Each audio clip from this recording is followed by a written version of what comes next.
আজকে আমি আপনাদের দেখাবো কিভাবে সিটি কোড, কান্ট্রি কোড এবং এয়ারলাইন্স কোড বের করতে হয়।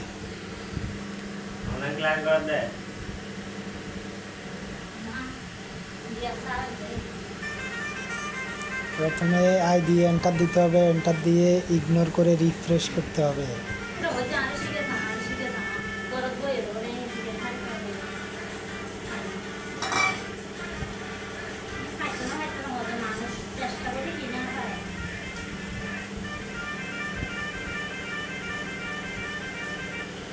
তারপরে .ce এই এন্ট্রিটা দিয়ে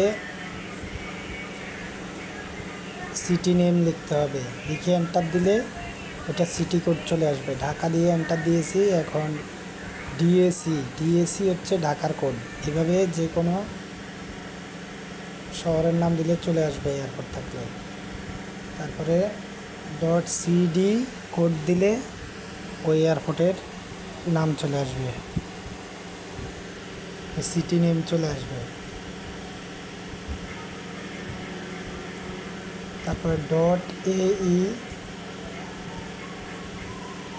তারপরে বিমানের নাম লিখে এন্টার দিলে ওই বিমানের কোড চলে আসবে, ওই এয়ারলাইন্সের কোড চলে আসবে।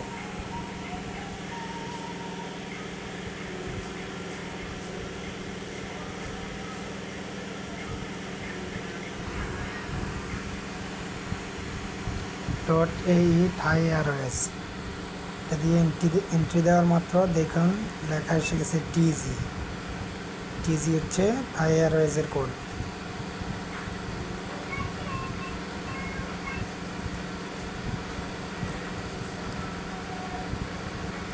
আবার ডট দিয়ে এডি লিখে টিজি লেখার পরে ওইটা কোন এয়ারলাইন্স এই লেখাটা চলে আসবে। দেখেন এটা থাই এয়ারওয়েজ লেখা চলে আসছে। এরপরে আসি আমরা কান্ট্রি কোডে।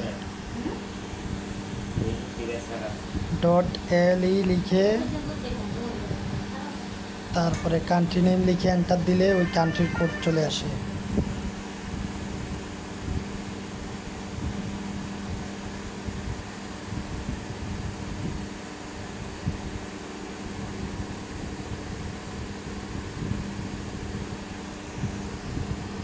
শ্রীলঙ্কার কোড মারা হয়েছে, এখানে LK লেখা চলে আসছে।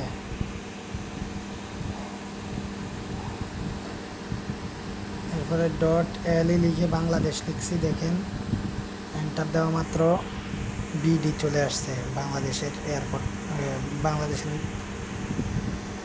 Country code.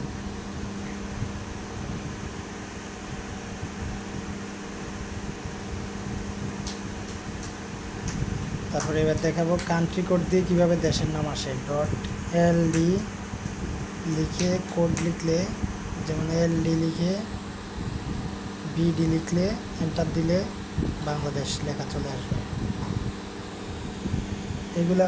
এগুলাকে বলা হয় এনকোড, ডিকোড। বিশেষ করে এখানে বেশি কাজে লাগে, এয়ারপোর্ট কোডটাই বেশি কাজে লাগে। অনেক ক্ষেত্রে আমরা এয়ারপোর্ট